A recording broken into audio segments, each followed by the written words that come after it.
Olá!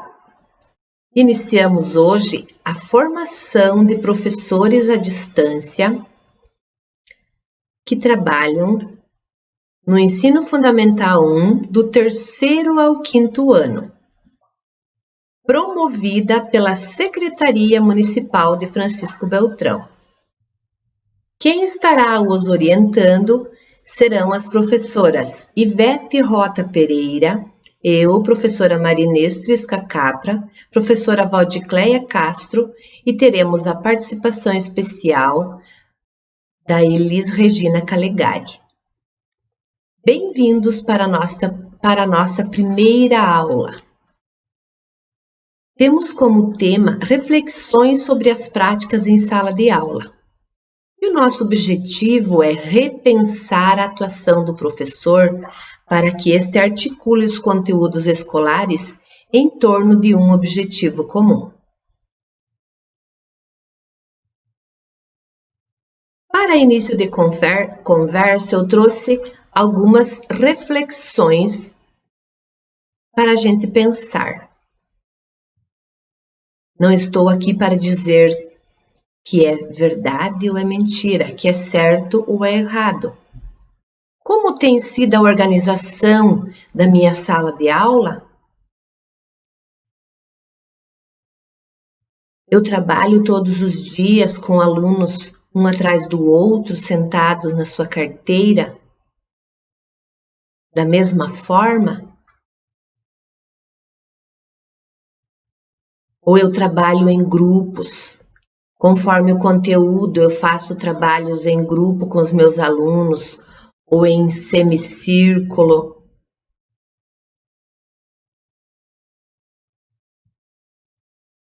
Ou eu participo com os alunos, interajo com eles. Os alunos participam? Eles gostam das aulas? Eu conto histórias para eles, faço leitura compartilhada ou leitura de leite, como alguns chamam. Só às vezes ou faço todos os dias? São constantes? Ou as minhas aulas são monótonas, cansativas, os alunos não têm interesse, não estão nem aí, porque não são do interesse deles. Como tem sido, então, a organização da minha sala de aula? Como faço meu plano de aula? Eu tenho objetivos? Trabalho com sequência didática? Ou ainda trabalho com aulas prontas, coisas soltas, não faço plano de aula? Ou simplesmente eu pego o livro didático e trabalho, sigo o livro didático, o que está lá no livro. Lá no livro tem também objetivo. Então, eu só sigo lá, não preciso planejar. Ou eu faço meu plano de aula para estar lá bonitinho no meu caderno, mas, no entanto, sem objetivos. Preciso ter um objetivo ao planejar minhas aulas?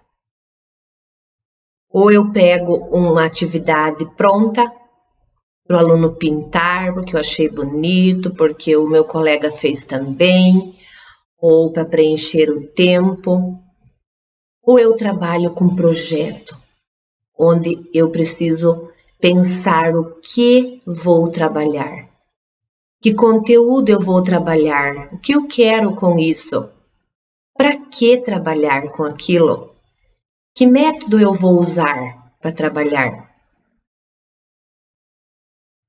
Nós temos também professores que elaboram seus planos de aula, primeiro fazendo uma contextualização, depois uma problematização, um encaminhamento metodológico e, ao final de tudo isso, fazem a sistematização desse conhecimento, se o aluno aprendeu mesmo ou não. O que eu utilizo para planejar? Hoje nós temos a base comum curricular em todo o Brasil, né? E também temos o referencial curricular do Paraná. E ainda aqui no Paraná nós temos o CREP, que é o currículo da Rede Estadual Paranaense, onde a gente ele está nos orientando. Ou eu ainda simplesmente faço o planejamento lá do meu colega. Pego o planejamento do colega e trabalho. Trabalho só com o livro didático. Trabalho aulas interdisciplinares. Pego o PPP da escola lá, que já a gente está reformando, né? E continuo seguindo aquela lista dos conteúdos, eu tenho que vencer, então vamos seguir aquele lá, um atrás do outro, eu risco, e esse eu já trabalhei, esse também, e eu não vou atrás de novos documentos que temos norteadores para o nosso trabalho. Ou eu não faço nada disso. Eu faço de conta que eu dou aula. Não, né? Para que as aulas sejam atrativas e investigadoras, que recursos tenho utilizado? Utilizo o caderno, lápis, borracha, régua, carteira, o quadro? Lá é isso que eu tenho em sala de aula? Ou eu uso recursos tecnológicos, quando é possível? Outros recursos? Globo, os mapas? Faço pesquisas? Uso também o livro didático, porque ele também nos ajuda e muito, é mais um recurso que a gente pode utilizar. O jornal, as revistas. Ou eu faço um Ctrl+C e Ctrl+V e contra o giz no quadro? Como você tem feito? E quanto à participação e o envolvimento e a avaliação do meu aluno nas aulas? Eu valorizo o que ele sabe? Ou todos precisam pensar como eu? Se o meu aluno pensa diferente, eu digo não, você não pode pensar assim, tem que ser assim, como nos mostra a figura. Eu recorto, eu moldo. Ele precisa pensar como eu, como todos os outros. E o conhecimento, os novos conhecimentos, como que fica? Se o aluno tem interesse em outros assuntos, eu dou esta abertura para o aluno? Ou eu digo, não, você precisa fazer assim, senão você vai ficar para trás, você não vai copiar tudo no caderno, você vai faltar conteúdo, você não precisa ver lá fora o que está acontecendo ou outros assuntos, é isso agora no momento e vai ser. Como tem sido então? O aluno questiona? Ele dialoga? Contribui com alguma coisa? Ou é só eu? Um aluno aprende com o outro? Eu dou vez e voz para a criança falar, interagir? Eu participo junto? E avaliação? Como faço avaliação? Ou eu não faço avaliação? Eu faço trabalhos, faço atividades orais, faço avaliação escrita, ou eu ainda faço uma avaliação observando as atitudes das crianças, o engajamento deles nas atividades. E se os resultados obtidos não forem os esperados, o aluno não conseguiu, o que eu faço? Eu reavalio o que eu planejei, o que eu ensinei? Eu faço uma retomada dos conteúdos novamente? Eu faço pesquisas? para procurar de uma outra forma ou mais coisas sobre o conteúdo? Faço leitura sobre isso? Eu faço essa reavaliação minha como professora e também do aluno, para que esse resultado seja o esperado? No entanto, a gente sabe que um bom plano de aula tem vários aspectos, mas todos têm uma finalidade, que o aluno aprenda. Que finalidades são essas? Que aspectos são esses? Eu preciso planejar, eu preciso organizar conforme o conteúdo, a minha sala de aula. Eu preciso usar diversificados recursos para ela ser mais atrativa. Os alunos precisam estar motivados e eu preciso ter objetivos. Esses são os aspectos que eu preciso. No entanto, sabemos que só um bom planejamento não é o que vai fazer com que ele aprenda. A gente precisa incentivar, motivar os alunos para eles aprender, para eles querer sempre mais esse conhecimento. Mas como? Precisa ter um significado, esse significado ser desafiador, criar uma boa relação com eles, eu com eles e eles comigo. Estimular a curiosidade deles, para que eles queiram saber outras coisas além do que eles já sabem. E eu preciso usar a tecnologia quando for possível e incentivar muito para que a autoestima dele esteja em alta, para ele querer aprender. Como diz Rubem Alves, o professor deve preparar sua aula da mesma maneira que o chefe de cozinha prepara sua comida. Tem que ser prazeroso. Para aprender, é preciso ser prazeroso, tanto para o aluno quanto para o professor. O aluno ele vai experienciar horas de convívio com este conhecimento, mas este conhecimento precisa ser significativo para ambos. Senão ele não vai aprender. Então, como vocês perceberam, a gente trouxe várias indagações de como eu sou como professor e preciso parar para refletir. E temos várias contribuições, sabemos de vários professores que são ótimos professores. No entanto, sabemos que alguns professores precisam repensar a sua prática. Então, quero chamar para continuar com vocês, fazendo essas perguntas, essas indagações, esse questionamento, a professora Ivete, que vai continuar conversando com vocês. Continuando nossa reflexão, eu pergunto: que tipo de docente eu sou? Procuro me atualizar, acompanhar o desenvolvimento dos meus alunos? Como é o envolvimento e a participação dos meus alunos? Procuro motivá-los? O que tenho feito para acompanhar isso?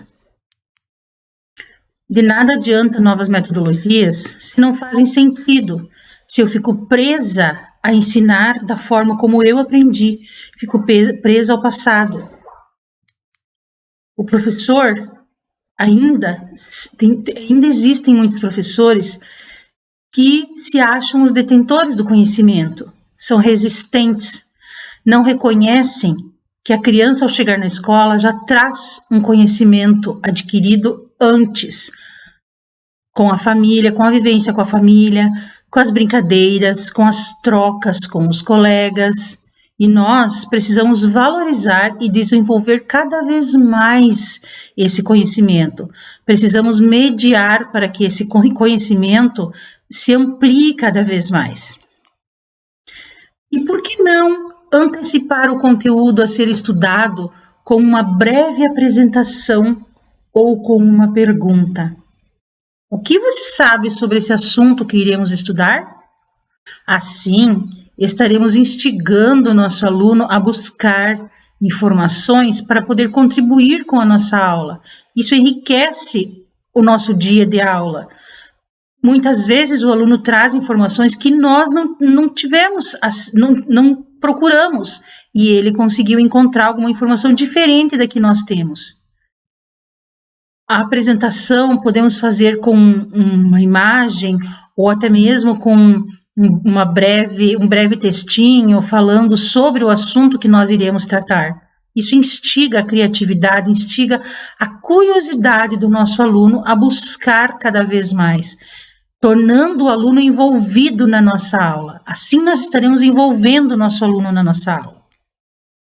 É essencial que o professor prepare o aluno para experimentar, para perceber que o conhecimento, que conhecer é prazeroso, que ela faz parte desse conhecimento, que ela faz parte dessa construção do conhecimento que nós estamos realizando em sala de aula. Você já parou para pensar que mudanças sociais acontecem todo o tempo e em todos os aspectos? No aspecto tecnológico, neurológico, metodológico, no aspecto documental, quais são os documentos que hoje nos ajudam a preparar aulas? Quais os documentos que antigamente nós tínhamos como base para preparar nossas aulas? Mudou alguma coisa? São os mesmos? Os livros didáticos são os mesmos? Não são os mesmos.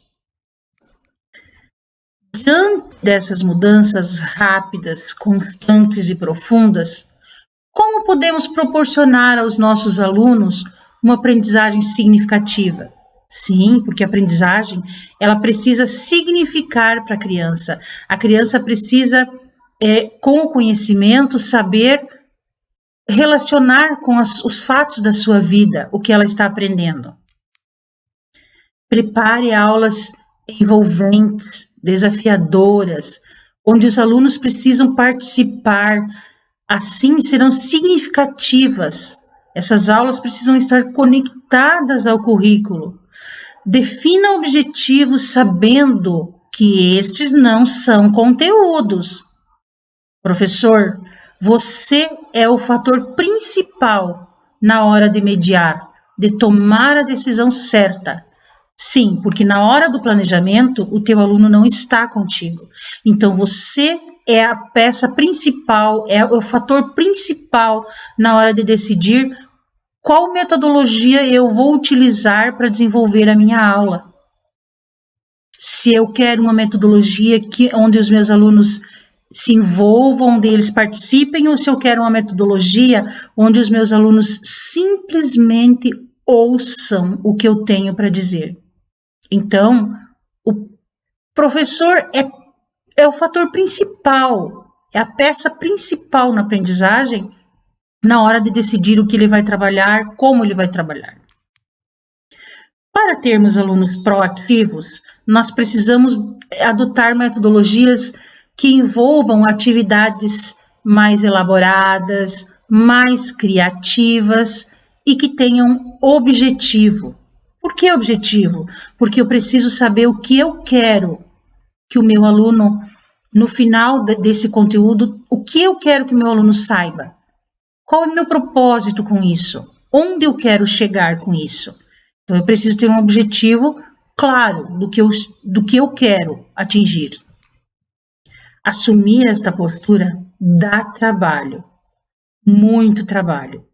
Mas, se nós temos um objetivo, que é a aprendizagem do nosso aluno, nós precisamos abraçar essa causa, ir em busca de se desenvolver um pouco mais, ir em busca de coisas novas para acompanhar o desenvolvimento do aluno. Para que os alunos se interessem de fato pelas aulas, é de suma importância que a condução destas seja agradável e que os mesmos tenham uma real propriedade daquilo que será abordado. Dentre as várias maneiras de conduzir uma boa aula, temos a sequência didática, que abordaremos mais adiante. A sequência didática nos permite fazer uma conversação entre os componentes curriculares. Como nós podemos interagir entre os componentes curriculares para que essa aula seja mais atrativa, mais curiosa, mais prazerosa para o nosso aluno e para nós também. Agora, nós vamos chamar a professora Valdicleia, que fará a finalização da nossa reflexão desta aula. Olá! É possível tornar os alunos ativos sem o uso das tecnologias? Sim, né? A tecnologia, ela pode permear. Podemos, por exemplo, fazer a construção de mapas conceituais com os interesses das crianças, com jogos, brincadeiras, histórias em quadrinhos, filmes, séries, gibis. A existência de múltiplas telas na vida da criança faz com que a escola sofra por uma pressão, tanto por mudanças no espaço escolar, quanto nas práticas e modelos que antes eram consagrados e hoje já não cabem mais. Temos que repensar a escola, seu papel e seus espaços, desde as metodologias que utilizamos até o espaço físico em que as crianças passam a maior parte do tempo. Os grandes avanços tecnológicos transformaram nossa sociedade numa sociedade da informação, e isso mudou completamente a dinâmica da nossa vida. E na escola não seria diferente. No ensino tradicional, o professor é o detentor do conteúdo, enquanto que os alunos são os receptores passivos. Agora eu pergunto, você considera essa relação professor-aluno uma relação de troca? Não, né? Dessa forma, o professor acaba ensinando de uma forma imposta, o que acaba matando a curiosidade do aluno. Paulo Freire, em seu livro Pedagogia da Autonomia, nas palavras do meu entendimento, diz: educando e educadores precisam de estímulo para despertar a curiosidade para chegar ao conhecimento. Curiosidade faz parte de um ciclo para se chegar na aprendizagem. Lembrando que não estamos indo contra o método expositivo. Mas será que o uso exclusivo desse método é capaz de manter a atenção, o interesse e a curiosidade dos nossos alunos? É por isso que trazemos ensinos atuais, como o ensino híbrido, que coexiste entre o mundo físico e o virtual. Falaremos um pouquinho mais desse assunto nas próximas aulas. Então, como iniciar a transição do modelo tradicional para metodologias ativas? O professor precisa explorar, buscar caminhos, integrar-se aos documentos que norteiam o nosso trabalho, como a Base Nacional Comum, o Referencial Curricular do Paraná, o CREP, fazer uso de plano de aula interdisciplinar, com os objetivos de aprendizagem claros e definidos. Para finalizar, vou fazer a leitura de uma lenda que tem como título: Que tipo de pessoa vive aqui? Conta uma popular lenda do Oriente que um jovem chegou à beira de um oásis junto a um povoado e, aproximando-se de um velho, perguntou-lhe: Que tipo de pessoa vive nesse lugar? Que tipo de pessoa vivia no lugar de onde você vem? Perguntou por sua vez o ancião. Um grupo de egoístas e malvados, replicou o rapaz. Estou satisfeito de haver saído de lá. A mesma coisa você haverá de encontrar por aqui, replicou o velho. No mesmo dia, um outro jovem se acercou do oásis para beber água e, vendo o ancião, perguntou-lhe: Que tipo de pessoa vive por aqui? O velho respondeu com a mesma pergunta: Que tipo de pessoa vive no lugar de onde você vem? O rapaz respondeu: Um magnífico grupo de pessoas, amigas, honestas, hospitaleiras. Fiquei muito triste por ter de deixá-las. O mesmo encontrará por aqui, respondeu o ancião. Um homem que havia escutado as duas conversas perguntou ao velho: como é possível dar respostas tão diferentes à mesma pergunta? Ao que o velho respondeu: cada um carrega no seu coração o meio ambiente em que vive. Aquele que nada encontrou de bom nos lugares por onde passou, não poderá encontrar outra coisa por aqui. Aquele que encontrou amigos lá, também os encontrará aqui. Ou seja, cada um encontra na vida e nos lugares exatamente aquilo que traz dentro de si mesmo, guardado no seu coração. Que possamos iniciar essa formação com o coração aberto, tanto para as novas práticas, novas metodologias que irão contribuir para o ensino e a aprendizagem dos nossos alunos. Abraços e até a próxima!